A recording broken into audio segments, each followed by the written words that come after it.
Allahu Allahu Allahu Allah Allahu Allahu Allahu Allah Allahu Allahu.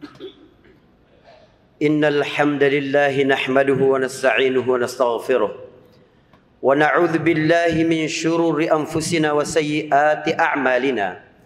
May yahdihillahu fala mudilla lahu wa may yudlil fala hadiya lahu. Asyhadu an la ilaha illallah wahdahu la syarika lahu wa asyhadu anna Muhammadan abduhu wa rasuluh. Allahumma salli wa sallim wa barik ala nabiyil huda wa ala alihi wa ashabihi wa man wala. Amma ba'd. Ma'asyiral muslimin rahimakumullah. Usi nafsi wa iyyakum bi taqwallahi wat ta'ah. Inna Allaha ma'al ladzina ittaqaw wal ladzina hum muhsinun. Ya ayyuhalladzina amanu ittaqullaha haqqa tuqatih wa la tamutunna illa wa antum muslimun. Ma'asyiral muslimin rahimakumullah. Yang tidak boleh luntur di dalam hati kita adalah perasaan bergantung kepada Allah Subhanahu wa taala. Sebab segala pertolongan, segala kejayaan dan kesuksesan dari Allah Subhanahu wa taala. Ketika kita berhadapan dengan kesulitan-kesulitan, ketika musuh-musuh Islam terasa semakin kuat mengepung, melakukan kezaliman-kezaliman kepada umat ini, maka percayalah bahwa Allah Subhanahu wa taala sedang menyiapkan skenario terindah bagaimana Allah menghinakan musuh-musuhnya. Hari ini kita akan sama-sama belajar dari uslub yang indah, pilihan cara Allah bercerita bagaimana para pelaku kezaliman, kesemena-menaan yang Allah abadikan di dalam surat Al-Fil, satu pasukan besar dengan alat perang dan kendaraan yang besar pula datang dari Yaman menuju ke rumah Allah, ingin menghancurkan Ka'bah. Lihat bagaimana Allah Subhanahu wa taala berencana dan mengakhiri kisah mereka dengan sangat hina. Kaum muslimin yang dirahmati Allah Subhanahu wa taala, semua kisah-kisah Al-Qur'an Allah Subhanahu wa taala ceritakan untuk menjadi pelajaran, bukan pengisi waktu luang, bukan sebagai hiburan, tapi menjadi ibrah bagi setiap orang beriman bahwa Allah Subhanahu wa taala akan memperlakukan hal yang serupa ketika peristiwa serupa juga terjadi. Kaum muslimin yang dirahmati Allah Subhanahu wa taala, kejadian ini 50 hari sebelum baginda Nabi sallallahu alaihi wasallam dilahirkan. Abraha al-Ashram adalah seorang penguasa di Yaman. Waktu itu Yaman adalah daerah otonomi dari kekuasaan Habasyah atau Ethiopia. Abraha merasa iri melihat kedudukan sosial orang-orang Quraisy dan ekonomi yang berjalan dengan baik, karena di situ ada Ka'bah, rumah Allah Subhanahu wa taala. Walaupun di situ terdapat banyak berhala sejak dibawa oleh Amr bin Luhai yang membawa nilai-nilai kesyirikan dari Syam atas apa yang mereka lihat dari praktek-praktek paganisme yang ada di daerah Syam. Dia kemudian membuat Ka'bah tandingan yang disebut dengan Al-Qulais. Apa yang dilakukan oleh Abraha ini membuat marah orang-orang Mekah. Di antara mereka yang sedang berada di Yaman, ada yang malam-malam masuk ke situ, lalu buang air besar dan mengotori dinding-dinding Ka'bah buatan itu. Betapa marahnya Abraha, lalu menyiapkan pasukan besar untuk ke Mekah menghancurkan Ka'bah, rumah pertama yang didirikan di atas muka bumi ini. Ketika kita bicara tentang Ka'bah, kita berbicara tentang syiar Allah Subhanahu wa taala. dan ukuran yang akurat untuk melihat ketakwaan yang ada di dalam hatimu. Seberapa hatimu tersentuh ketika dibicarakan, disebutkan tentang syiar-syiar Allah yang ada di muka bumi ini. Masjidil Haram adalah syiar, Ka'bah adalah syiar, Masjid Nabawi adalah syiar, Masjidil Aqsa adalah syiar. Begitu juga kemudian masjid-masjid yang ada di atas muka bumi ini. Dzalika wa man yu'azzim sya'airallah fa innaha min taqwal qulub. Begitulah siapa yang mengagungkan syiar-syiar Allah, maka itu adalah indikasi tanda ketakwaan yang ada di dalam hati seorang mukmin. Kaum muslimin rahimakumullah, pasukan ini singkat kata sampai di Mekah, di daerah perbatasan di luar Mekah. Sebagaimana mereka di perjalanan merampok, merampas ternak-ternak, tumbuh-tumbuhan dan kekayaan untuk melengkapi logistik mereka. Mereka juga melakukan hal yang sama kepada ternak-ternak orang-orang Mekah. Termasuk diantaranya 200 ekor onta milik Abdul Muttalib, satu tokoh Quraisy, kakek Nabi sallallahu alaihi wasallam. Lalu Abraham mengutus utusannya ke Mekah untuk memberi pesan kepada orang Mekah, kalian keluar dari Mekah. Kami tidak ingin memerangi kalian. Kami hanya ingin menghancurkan Ka'bah, rumah Allah itu. Maka orang-orang Quraisy mengutus satu delegasi mereka, tokoh penting, yaitu Abdul Muttalib, kakek Nabi sallallahu alaihi wasallam. Abraha telah siap di atas singgasananya di atas punggung gajah dan menyediakan karpet untuk tempat duduk Abdul Muttalib. Tapi ketika kakek Nabi ini datang dan mendekat, dia melihat karisma, wibawa, bagaimana terhormatnya Abdul Muttalib, sehingga dia turun ke karpet itu dan duduk sama rata dengan Abdul Muttalib. Lalu Abraham mengungkapkan maksud tujuan datangnya dan menunggu bagaimana reaksi Abdul Muttalib. Abdul Muttalib kemudian menjawab dengan jawaban yang sama sekali tidak pernah diduga oleh Abraha. Abdul Muttalib berkata, aku minta engkau mengembalikan 200 ekor onta milikku. Abraha terkejut. Abraha berkata, aku menghormatimu sampai aku turun dari singgasana itu. Tapi ketika kami utarakan maksud kedatangan ini, engkau sama sekali tidak menyinggung itu. Padahal itu adalah tempat suci kalian. Itu adalah rumah ibadah kalian. Engkau malah hanya menyinggung tentang onta-onta, ternak-ternakmu itu. Abdul Muttalib menjawab. Jawaban inilah yang kemudian viral bertahun-tahun di kota Mekah. Abdul Muttalib berkata, satu keyakinan yang luar biasa dalam diri Abdul Muttalib tentang siapa yang akan menjaga rumah Allah itu. Dia menjawab, ana rabbul ibil, ammal bait fakana lahu rabban yamna'u. Aku adalah pemilik onta-onta itu, maka aku bertanya tentang itu. Adapun Ka'bah, dia punya Tuhan yang akan menjaganya. Subhanallah, generasi yang lahir bersama Nabi SAW inilah yang kemudian tumbuh dewasa. Diceritakan kisah ini oleh orang tua mereka. Generasi inilah yang kemudian akan mendengar dakwah Nabi SAW ketika berkata, "Falyabudu rabb hadzal bait." Maka sembahlah, mengabdilah hanya kepada Tuhan pemilik Ka'bah ini. Orang-orang Quraisy faham bahwa Tuhan pemilik Ka'bah ini bukan Hubal, bukan Lata, bukan Uzza, bukan 360 berhala-berhala lain yang ada di Ka'bah, tapi dia adalah Allah yang memelihara kehidupan. Kaum muslimin yang dirahmati Allah Subhanahu wa taala. Abraha berkata, tidak ada yang bisa menghalangi rencana Abraha pada hari ini. Dengan kesombongannya, seluruh rencana yang telah dia susun, seluruh biaya-biaya yang telah dia keluarkan untuk menghancurkan rumah Allah Subhanahu wa taala. Dan itulah sifat-sifat pelaku-pelaku kezaliman yang diabadikan oleh Al-Quran.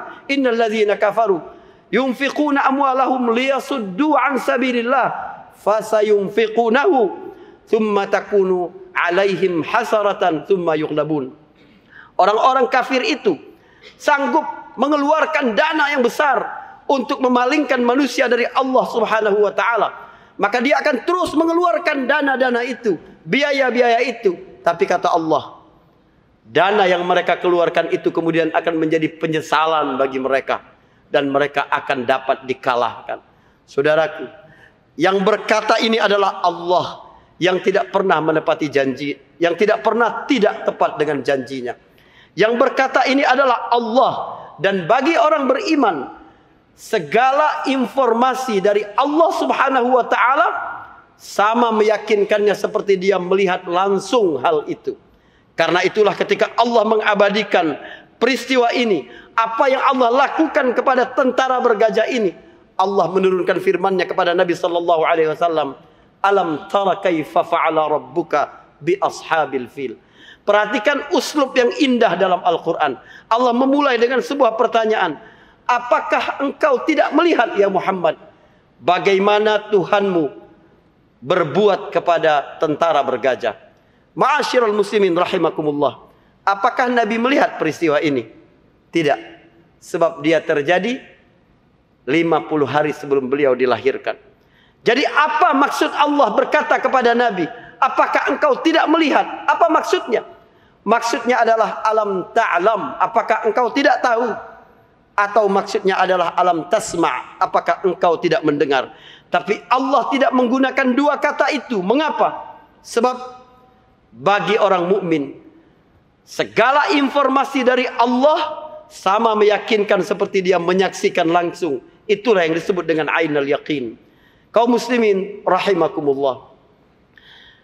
Manusia mendapatkan ilmu melalui 3 jalur. Jalur pertama adalah ilmu hissi, ilmu indrawi, yang kita dapati dari pandangan mata, pendengaran, telinga, atau apa yang dapat kita rasakan dengan indera-indera lainnya. Yang kedua adalah melalui logika. Yang ketiga adalah melalui wahyu. Bagi orang mukmin, indrawi paling kuat adalah mata. Bagi orang mukmin, seluruh kabar, janji dari Allah Subhanahu wa taala seperti dia sudah melihat langsung itu, tidak ada keraguan di dalamnya. Di dalam hati semua jamaah yang ada di sini, ada tidak keraguan 1% saja bahwa surga itu tidak nyata. Jangan-jangan neraka itu tidak ada. Hisab itu tidak nyata. Sirat itu fiktif. Ada tidak perasaan begitu? Kita belum pernah melihatnya. Kita semata-mata hanya mendengar kabar dari wahyu. Tapi kita yakin, seyakin ada mik di mimbar ini. Seyakin saya memakai kopiah dan syal ini. Seyakin itulah orang mukmin dengan seluruh kabar dari Allah Subhanahu wa taala. Maka Allah bertanya kepada Nabi, dan seluruh ungkapan sapaan Allah kepada Nabi secara khusus bermakna juga pelajaran dan sapaan Allah kepada orang-orang mukmin, bagaimana mereka mengambil pelajaran. Apakah engkau tidak melihat bagaimana Allah memperlakukan, berbuat kepada ashabul fil? Perhatikan kata kaifa. Kaifa itu bermakna bagaimana. Artinya fokuslah bagaimana tata cara Allah menghancurkan musuh-musuhnya. Maka Allah tidak berfirman alam tara madza fa'ala rabbuka bi ashabil fil. Apakah engkau tidak melihat apa yang Allah lakukan? Tidak. Tapi lihatlah bagaimana Allah memperlakukan ashabul fil. Ayat berikutnya lebih luar biasa lagi ketika Allah bertanya, alam yaj'al kaidahum fi tadlil. Bukankah Allah menjadikan tipu daya mereka itu akhirnya sia-sia? Perhatikan, perlawanan ada 2 jenisnya. Jika lawan seimbang, maka perlawanan itu disebut konfrontasi atau muwajahah. Tapi kalau lawan jauh lebih kuat, maka itu adalah makar, tipu daya atau kaid. Allah Subhanahu wa taala mensifati ashabul fil yang telah menginfakkan hartanya yang sangat banyak untuk menghancurkan Ka'bah, dengan pasukan yang sangat besar, dengan alat-alat perang yang komplit. Allah tidak menyebutnya muwajahah. Allah tidak berkata alam yaj'al muwajahatahum fi tadlil, tapi Allah menyebutnya alam yaj'al kaidahum. Siapapun, sekuat apapun, sesombong apapun, semerasa besar bagaimanapun orang, kalau dia bergerak melawan Allah Subhanahu wa taala, maka dia seperti sebuah makar kecil yang mudah sekali bagi Allah Subhanahu wa taala untuk menghabisinya. Dan lihat bagaimana Allah memperlakukan ashabul fil itu adalah keimanan yang besar dalam diri orang mukmin bahwa Allah memiliki tentara-tentara yang kita tidak ketahui. Apapun dapat dijadikan oleh Allah Subhanahu wa taala untuk menghancurkan musuh-musuhnya. Alam yaj'al kaidahum fi tadlil wa arsala alaihim tayran ababil. Dan dia mengirim mereka itu burung yang berbondong-bondong. Saudaraku, tayran ababil, burung semakin lemah, semakin kecil, semakin dia terbang membutuhkan rombongan. Sebab formasi V yang dilakukan oleh burung ketika terbang itu, yang paling depan adalah burung yang paling kuat untuk memecah konsentrasi angin, memudahkan bagi burung yang lebih lemah ada di belakangnya. Begitu seterusnya yang ada paling lemah. Adapun burung-burung yang kuat, mereka biasa terbang sendiri. Raja Wali cuma hanya 2, 3 atau sendiri dia bisa terbang. Artinya yang Allah kirimkan kepada Ashabul Fil itu bukan burung-burung besar, bukan. Allah mampu mengirimkan untuk gajah-gajah besar itu binatang-binatang besar sekelas dinosaurus, tapi itu tidak terhormat. Allah Subhanahu wa taala mampu mengirimkan burung-burung monster yang besar sehingga orang-orang akan berkata wajar kalau mereka dapat dikalahkan. Tidak. Allah menghina Ashabul Fil, justru mengirimkan kepada mereka pasukan yang sangat lemah, hewan yang sangat lemah, burung-burung kecil. Dan begitulah nasib orang-orang yang menyombongkan diri di depan Allah Subhanahu wa taala. Namrud, bagaimana akhir kehidupannya? Satu hewan kecil dan lemah, yaitu nyamuk. Fir'aun, bagaimana akhir kehidupannya? Air, makhluk Allah yang lembut yang harusnya menjadi sumber kehidupan. Begitulah Ashabul Fil. Allah hanya kirimkan burung-burung kecil yang berbondong-bondong. Wa arsala alaihim tayran ababil tarmihim bihijaratin min sijil. Para ulama tafsir menjelaskan arti dan burung-burung itu melempari batu-batu dari sijil. Sijil itu bisa bermakna tanah yang keras yang kemudian menjadi batu. Sijil juga bermakna masjul atau maktub, sesuatu yang tertulis, sudah ada capnya, bahwa di batu-batu yang dibawa oleh burung-burung itu sudah ada alamat nama-nama korbannya dan tidak mungkin meleset. Begitulah Allah jika merencana, tidak mungkin meleset sedikit pun. Jadi di setiap batu yang dibawa oleh burung-burung itu sudah ada nama musuh-musuh Allah, pelaku-pelaku kezaliman itu. Faja'alahum ka'asfim ma'kul. Maka Allah jadikan mereka itu seperti rumput yang sudah dimakan. Apa makna asfin ma'kul? Asf itu artinya jerami, rumput-rumput. Makul itu sesuatu yang sudah dimakan. Allah mengajarkan kaum muslimin untuk menggunakan bahasa yang sopan. Yang dimaksudkan asfin makul di situ adalah kotoran hewan. Sebab burung kalau sudah makan dedaunan atau jerami, tidak semuanya hancur. Di antara kotoran-kotoran itu ada masih serat-serat jeraminya. Begitulah nasib Ashabul Fil, kaum muslimin yang dirahmati Allah Subhanahu wa taala. Tapi kita mungkin bertanya, kenapa kezaliman terus terjadi kepada umat ini? Kapan kemenangan akan diberikan oleh Allah Subhanahu wa taala? Satu-satunya yang harus kita lakukan adalah yakin dengan janji Allah Subhanahu wa taala. Saudaraku, Fathu Makkah, pembebasan kota Mekah baru terjadi 3 tahun sebelum Nabi sallallahu alaihi wasallam wafat. Artinya 20 tahun perjuangan Nabi SAW sebelum Fathu Makkah itu juga harus kita ingat. Episode terakhir dalam kehidupan Nabi adalah kemenangan di Fathu Makkah itu. Tetapi pendahuluan-pendahuluannya adalah diazabnya Bilal bin Rabah, diazabnya Khabbab bin al-Arat, syahidnya Sumayyah, hijrahnya para sahabat ke Habasah 2 kali, terusirnya Nabi dari Taif, dilempari dengan batu, boikot kepada Bani Muttalib, Bani Hashim 3 tahun dari Muharram tahun 7 sampai Muharram tahun 10. Musibah di Uhud, syahidnya Hamzah paman Nabi yang sangat dia cintai. Begitulah, harus ada pembukaan-pembukaan. Allah Subhanahu wa taala Maha Aziz, tapi Allah juga Maha Hakim. Allah tidak dapat dikalahkan, tapi Allah penuh perhitungan kapan pertolongan, waktu yang paling tepat yang Allah berikan kepada kita. Semoga khutbah singkat ini memberikan perenungan yang mendalam kepada kita untuk tidak putus asa kepada seluruh rencana-rencana Allah. Tapi kita diperintahkan untuk berbuat sebaik mungkin, semaksimal mungkin, menyiapkan kekuatan. Sisanya Allah lah yang akan menyempurnakan perjuangan ini. Barakallahu li wa lakum wastaghfiruhu innahu huwal ghafurur rahim.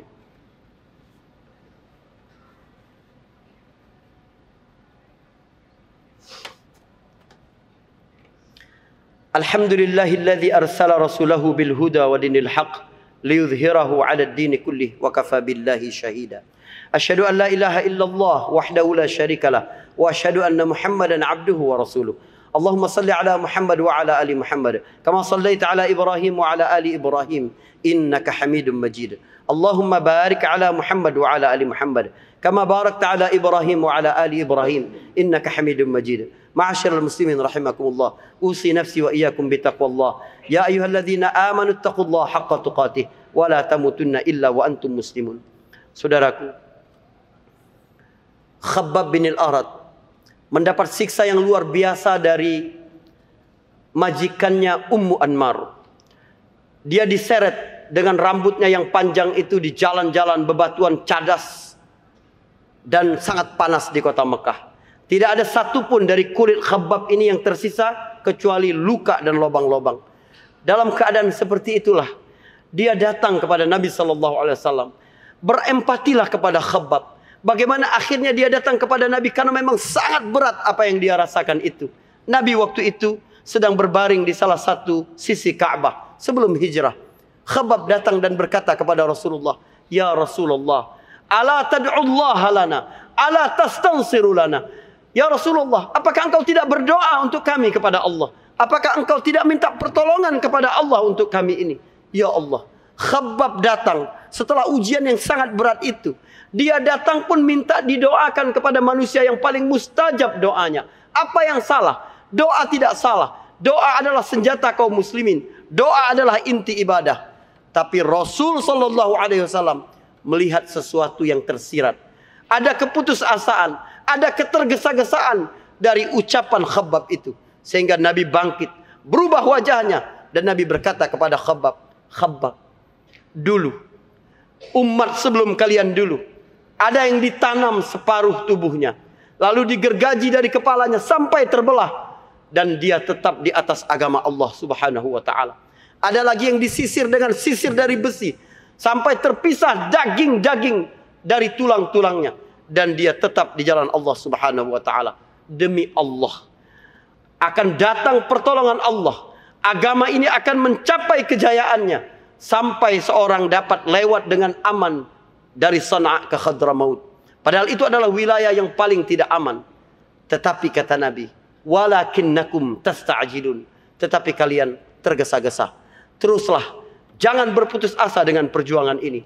Akan datang waktunya sebagaimana yang Allah sebutkan. Ala inna nasrallahi qarib. Ketahuilah bahwa pertolongan Allah itu sangat dekat. Kita berdoa kepada Allah Subhanahu wa ta'ala agar Allah mengampuni dosa-dosa kita. Juga memberikan pertolongan kepada saudara kita yang sedang ribat di bumi jihad. Allahumma ighfir lil muslimin wal muslimat wal mu'minin wal mu'minat al ahya' minhum wal amwat innaka sami'un qaribun mujibud da'wat. Allahumma ij'alna minal ladzina yastami'una al qawla fayattabi'una ahsana. Allahumma ighfir lana wa liwalidina warhamhum kama rabbawna shighara wa li jami'il muslimin wal muslimat wal mu'minin wal mu'minat al ahya' minhum wal amwat innaka sami'un qaribun mujibud da'wat. اللهم انصر إخواننا المسلمين والمجاهدين في فلسطين. اللهم انصر إخواننا المسلمين والمجاهدين في فلسطين. اللهم انصر إخواننا المجاهدين والمسلمين في فلسطين. اللهم إنا نجعلك في نحور أعدائهم. اللهم احرسهم بعينك التي لا تنام. اللهم انصرهم نصرا عزيزا. ربنا لا تؤاخذنا إن نسينا وأخطأنا. ربنا ولا تحمل علينا إصرا كما حملته على الذين من قبلنا. ربنا ولا تحملنا ما لا طاقة لنا به. واعف عنا واغفر لنا وارحمنا وانصرنا على القوم الكافرين. وانصرنا على القوم الكافرين. وانصرنا على القوم الكافرين. ربنا آتنا في الدنيا حسنة وفي الآخرة حسنة وقنا عذاب النار. وصلى الله على محمد وعلى آله وصحبه وسلم والحمد لله رب العالمين. أقم الصلاة.